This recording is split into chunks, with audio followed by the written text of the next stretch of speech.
Our local community.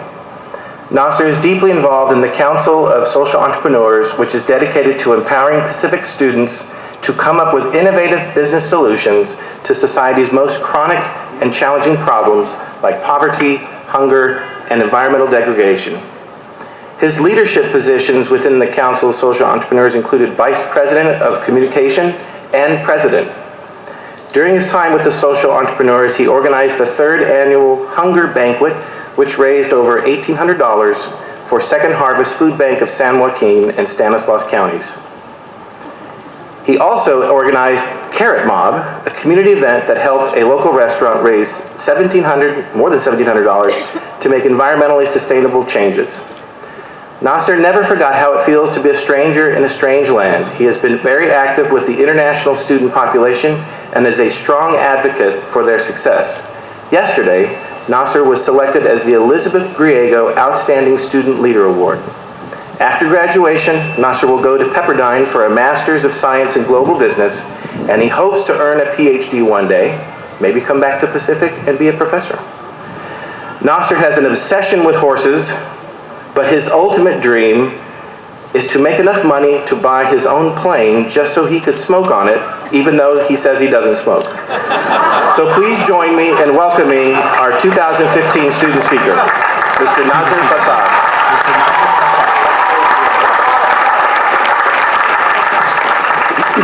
Thank you.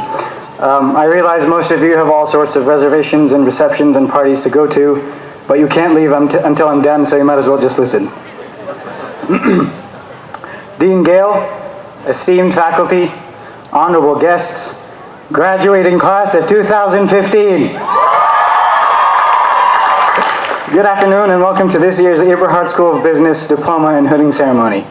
It is an honor to represent this year's graduating class that will be on its way to make a difference in the world. I hope that by the time I'm done with my speech, I will have imparted some wisdom on you. I realize that will be a challenge. I'm young, I know very little, so I had to take this very seriously and prepare for it the same way many of us did for a big final exam. So late last night, I started looking up commencement speeches on YouTube. You will find that many parts of my speech have been borrowed, something all college students are amazing at, and we take pride in that ability. But first, let me take a selfie, for this is a glorious Instagram moment. Grandparents, if you don't know what a selfie is, don't be alarmed, you're about to find out.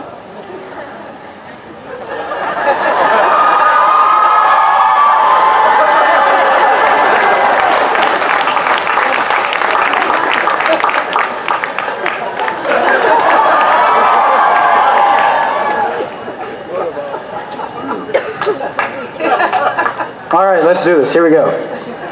My name is Naaser Bihzad, and I'm graduating with a Bachelor's of Science in Business Administration and Applied Economics. I hope. I know it is probably hard to tell, but I am an international student from Kuwait. When people know that about me, I'm often asked questions like, how come you don't have an accent? How much does gas cost in Kuwait? Can women drive? However, on a more serious note, I'm often asked, why Pacific? How did you make that leap? How did you end up here all the way from Kuwait? My response was usually, do you want the full version or the Cliff Notes? But more often than not, I had to go through the full version anyways because, well, my Cliff Notes didn't really explain anything. But before I start going through my full version, I would like to mention something. With the exception of my mother, all of my family and friends are back home in Kuwait, 8,994 miles away. I only know it's that far because that is how many award miles I get every time I go home. But I use the term home here very loosely. Home can be a place, but it doesn't have to be. To me, home is more about the people you grow up and share your life with. So standing here today, taking a look around, I realize that is exactly what Pacific and the Eberhard School of Business have become to me. Over the past 4 years, I made a new family and dozens of new awesome friends right here. Pacific allowed me to know my classmates in a way that's really hard to do anywhere else. Allow me to illustrate with a few examples. Former United States Marine Corps Sergeant Blake Inscore Jr.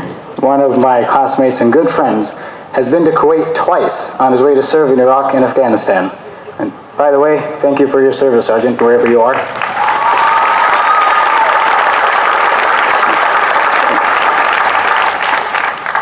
Or my fellow international classmates like Mirella and Gergana, who share my pain. You're welcome. Who share my pain and understand some of the hardships of being an international student in the States, like calculating time difference, converting miles to kilometers, Fahrenheit to Celsius, dollars to other currencies, and the worst of them all is getting used to football being called soccer. I also feel like I got to know my professors really well, and not just as professors in the classroom who have absolute total control over my grades, future, and life. For instance, Dr. Nauman shares a birthday with her son and daughter, and they're not twins. The greatest birthday present any mother could ask for, in my opinion. Dr. Carlston spent 2 years in Italy after finishing his freshman year at UCSD. Neither of his daughters was born in Italy, but he gave both of them Italian names. Professor Vaughn doesn't like In-N-Out because, get this everybody, they put Thousand Islands dressing on their burgers, which she claims belongs on a salad, not a burger. That is something I will never understand nor forget. Now, for some of the things I've said, I bet most of you think, wow, this guy's a real creep. And I'm not, I promise. Because I feel like my classmates and professors got to know me just as well as I got to know them. That's just how members of this community are with each other. We're all one big family, exemplified by how deeply affected we all were when we learned that we lost Professor Post last fall. But if you and I ever talked, even if for a little bit, you probably know I have a thing for accents. You must have heard me say at one point or another something like, a massive car bomb exploded in Baghdad today.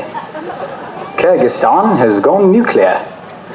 In other news, the entire system of money has collapsed. Governments want to return to a shiny bead-based sponsoring system. However, that last statement is not entirely true. You see, if you're using a shiny bead as a medium of exchange and a unit of account in which you express prices, and it stores value over time, it is by definition money. There's really no bartering going on. Now that was a fun, interesting, fascinating tangent about the functions of money. But as you can clearly tell, we learned a lot in the time we spent here. I'm just shocked I somehow managed to retain any of it. I don't know how that happened. Or how everybody comes looking for me when Professor Joseph Matthews gives the Sharia law assignment in her international marketing class. For some reason, students just think, forget Google, ask Nasser. So, thanks for that, Professor Joseph Matthews, that was great. If we've never talked, I'm guessing you already know I have an irrational attachment to horses. I'm guessing you have seen me derping around campus and Weber Hall in my breeches and tall boots, to the sight of which many have suggested that I join the Pacific Polo Club. Which brings me to my last point of what makes Pacific a phenomenal place.